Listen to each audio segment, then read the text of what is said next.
Videos देखने के लिए सब्सक्राइब करें जनसत्ता.com, बेल आइकन दबाकर पाएं लेटेस्ट नोटिफिकेशंस।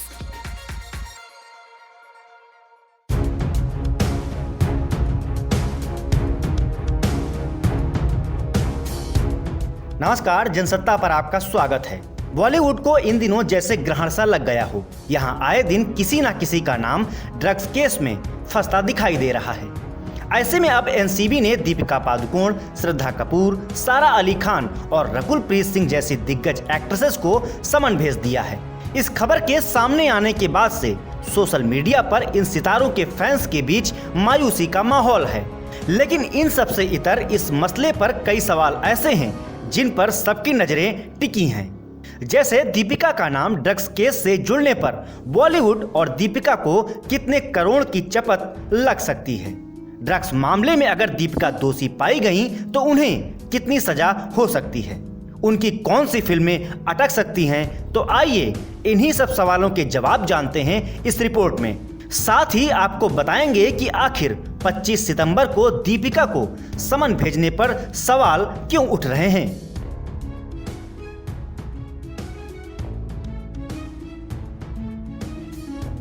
सबसे पहले आपको बता दें कि दीपिका पादुकोण और श्रद्धा कपूर को व्हाट्सएप चैट के आधार पर एनसीबी ने पूछताछ के लिए बुलाया है।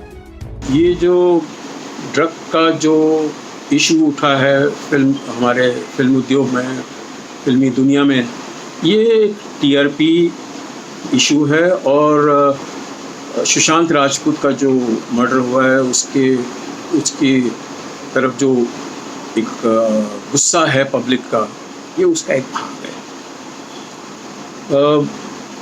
सफाई होनी चाहिए और जितने गिल्टी हैं उनको पनिश भी करना चाहिए, बिल्कुल, क्योंकि फिल्म हीरो और हीरोइन बड़े आदर्श होते हैं जिनकी फॉलोइंग बहुत ज़्यादा होती है पब्लिक के अंदर।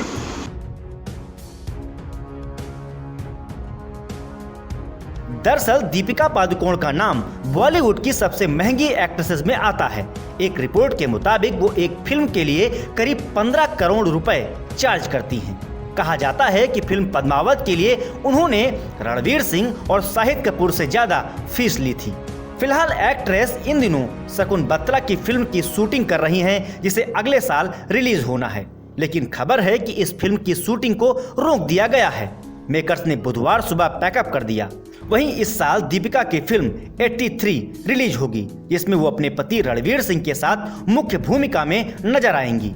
ऐसे में अगर ड्रग्स केस में दीपिका फंसती हैं तो इन फिल्मों के साथ साथ उनकी ब्रांड वैल्यू पर भी बुरा असर होगा, जिसके चलते उन्हें करोड़ों की चपत लग सकती है। और इसका असर बॉलीवुड पर भी होगा, क्योंकि श्रद्धा कपूर, सारा अली खान का भी नाम अब ड्रग्स एंगल में आता दिखाई दे रहा है, जिसके बाद उनकी आगे रिलीज होने वाली फिल्मों को दिक्कतों का सामना करना पड़ सकता है।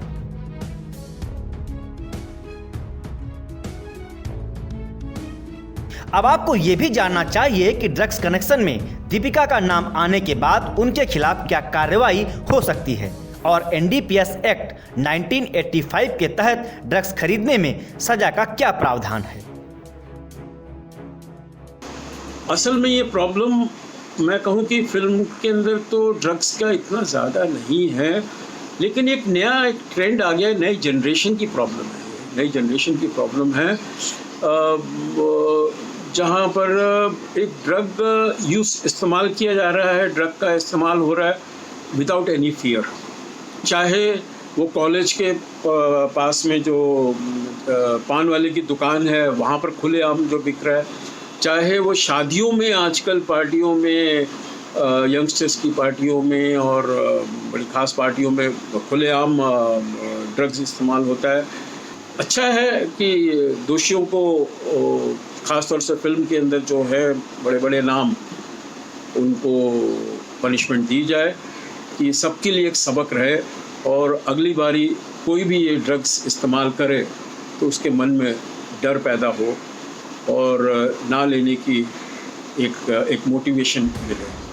सेक्शन 20B कहता है कि कोई कम मात्रा में प्रतिबंधित ड्रग्स बनाता, अपने पास रखता, बेचता, खरीदता या इस्तेमाल करता पाया जाता है तो उसे 1 साल की सजा या 10,000 रुपए का जुर्माना देना होगा। वही सेक्शन 22 कहता है कि कम मात्रा के लिए 1 साल, उससे ज्यादा क्वांटिटी में 10 साल और कमर्शियल क्वांटिटी के लिए 20 साल तक की सजा हो सकती है। जबकि सेक्शन 27A कहता है कि प्रतिबंधित ड्रग्स से जुड़े एक्टिविटी को बढ़ावा देने या इसमें मदद करने के लिए कम से कम 10 साल की और अधिकतम 20 साल की सजा का प्रावधान है। कोर्ट चाहे तो 2 लाख रुपए से ज्यादा का जुर्माना भी वसूल सकता है। वही सेक्शन 29 कहता है कि आपराधिक साजिश रचने और किसी को ड्रग्स लेने के लिए उकसाने के दोष में भी सजा का प्रावधान है।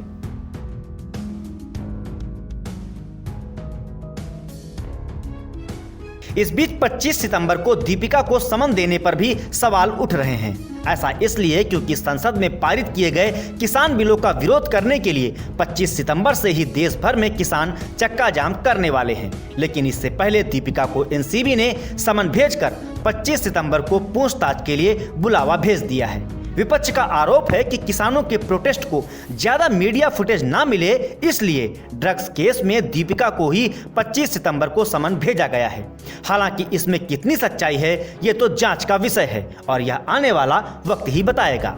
फिलहाल इस रिपोर्ट में हमने आपको बताया कि कैसे ड्रग्स केस में दीपिका पादुकोण का नाम आने के बाद उन्हें किन किन मुश्किलों का सामना करना पड़ सकता है। इस मसले से जुड़े हर बड़े अपडेट के लिए आप बने रहिए जनसत्ता के साथ। नमस्कार।